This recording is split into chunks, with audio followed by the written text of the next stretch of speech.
Bonjour à toutes et à tous, bienvenue sur ma chaîne Miss HK Conseil.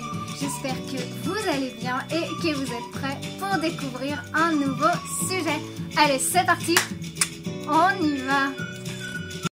Bonjour à toutes et à tous, aujourd'hui je vous retrouve pour une nouvelle vidéo, on va parler mariage. Alors on va voir ensemble quelles sont les principales questions à se poser, ou du moins à poser à votre partenaire.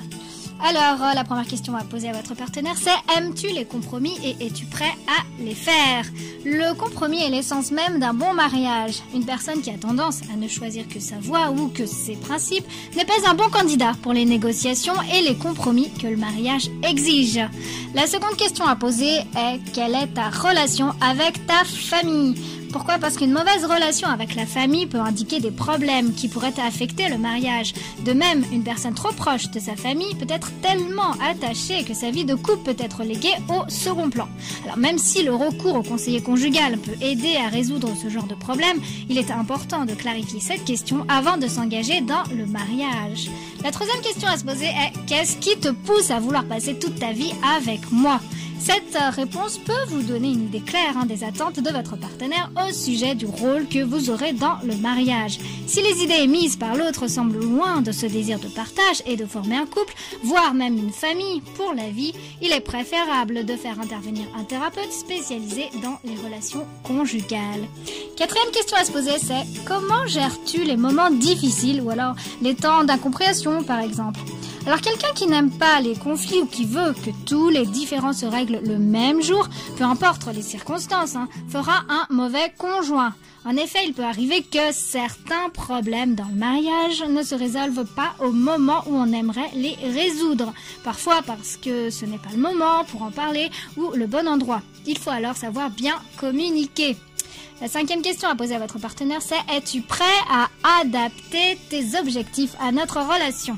Cette question peut révéler quelle est la priorité de la relation dans le plan de vie global du partenaire.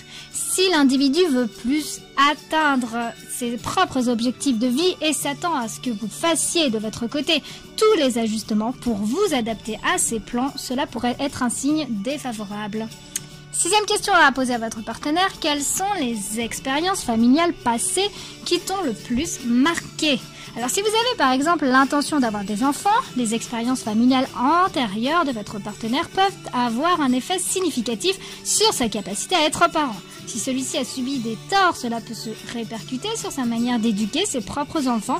Il est alors important de parler de ces difficultés afin de l'aider à les surmonter. Autre question, es-tu prêt à vivre avec moi pendant plusieurs années et à m'emmener avec toi où que tu ailles? La réponse à cette question peut vous dire si la personne comprend la nature des relations étroites qui existent dans le mariage et l'entretien constant qu'on doit apporter à une relation. Si votre partenaire est prêt à partir pour un voyage lointain pour ses propres affaires sans penser à l'entretien de sa relation avec vous, vous devez faire attention. Autre question, quelle est la raison de ton amour pour moi? Alors cette question fait partie des questions principales depuis toujours. En effet, poser une telle question permet d'avoir des informations réelles sur les besoins psychologiques et sociaux chez un partenaire. Si l'accent semble être mis sur ce que vous avez ou sur ce que vous pouvez fournir matériellement dans le mariage, cela signifie que votre partenaire ne s'est pas engagé avec vous pour votre personne, mais il recherche plutôt ce que vous avez. Une telle relation ne sera pas solide. Autre question, as-tu des activités de développement personnel? Alors une personne qui continue à avoir des passe-temps et des centres d'intérêt distincts de ceux du mariage fera un partenaire plus intéressant et indépendant. Dans le cas contraire, il voudra que la relation tourne toujours autour de lui et sera parfois étouffant pour l'autre partenaire. Autre question, qu'as-tu observé en moi qui est différent de toi? Alors une personne qui sait identifier votre différence sera moins surprise de vos habitudes lorsque vous serez mariés. De plus, cela signifie que cette personne est soit prête à apprendre de vous, soit qu'elle est aussi prête à être patiente envers vous tout en vous aidant à changer les mauvaises habitudes que vous avez. Dernière question, es-tu prêt à entretenir la flamme de notre amour? Alors si le partenaire est conscient que votre amour a besoin d'être entretenu, il se donnera à fond et travaillera pour revigorer la relation au fil du temps. N'hésitez pas à me laisser vos commentaires. Si vous avez d'autres questions, n'hésitez pas également à les poser. Cette vidéo est à présent terminée. J'espère que le sujet vous aura plu. N'hésitez pas à me laisser vos commentaires. N'hésitez pas également à liker et à partager. Je vous remercie pour avoir regardé ma vidéo. Je remercie également particulièrement mes abonnés. Si vous ne faites pas encore partie de la communauté HK, n'hésitez pas. Faites le premier pas. Abonnez-vous.